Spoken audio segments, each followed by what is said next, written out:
తిరుమలలోని నారాయణగిరి ఉద్యానవనంలో వివిధ సువాసనలు వెదజల్లే రంగురంగుల పుష్పాలతో భూలోక వైకుంఠాన్ని తలపించే రీతిలో అలంకరించిన మండపంలో శుక్రవారం శ్రీ పద్మావతి పరిణయోత్సవాలు శోభాయమానంగా ప్రారంభమయ్యాయి. మే 19వ తేదీ వరకు ఈ ఉత్సవాలు జరగనున్నాయి. ఈ పద్మావతి పరిణయోత్సవంలో మొదటి రోజు అంటే వైశాఖ శుద్ధ నవమి రోజైన శుక్రవారం నాడు శ్రీ మలయప్ప స్వామివారు గజవాహనాన్ని అధిరోహించగా ఉభయ నాంచారులు పల్లకీపై పరిణయోత్సవ మండపానికి సాయంత్రం 5:30 వేంచేశారు. శోభాయమానంగా తీర్చిదిద్దిన పెళ్లి మండపంతో నిత్య నూతన వధూవరులైన శ్రీ స్వామివారికి అమ్మవార్లకు ఎదుర్కోలు పూలదండలు మార్చుకోవడం, పూల బంతులాట, నూతన వస్త్ర సమర్పణ, కోలాహలం జరిగాయి. ఆ తర్వాత శ్రీ స్వామివారికి కొలువు జరిగింది.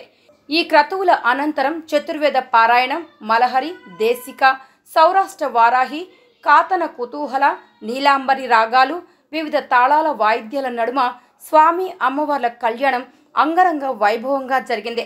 పిదప ఆర్జిత భక్తులకు వస్త్ర బహుమానం, ప్రసాద వితరణ జరిగింది. ఆ తర్వాత శ్రీదేవి భూదేవి సమేతుడైన స్వామి బంగారు తిరుచుపై అశేష భక్తజనం మధ్య ఊరేగుతూ ఆలయ ప్రవేశం చేయడంతో తొలి రోజు వివాహ వేడుక ఘనంగా ముగిసింది.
రెడ్డి జూనియర్ కాలేజ్ సాధారణ విద్యార్థులు సైతం అసాధారణ ప్రతిభను కనబరుస్తున్న విద్యా సంస్థ.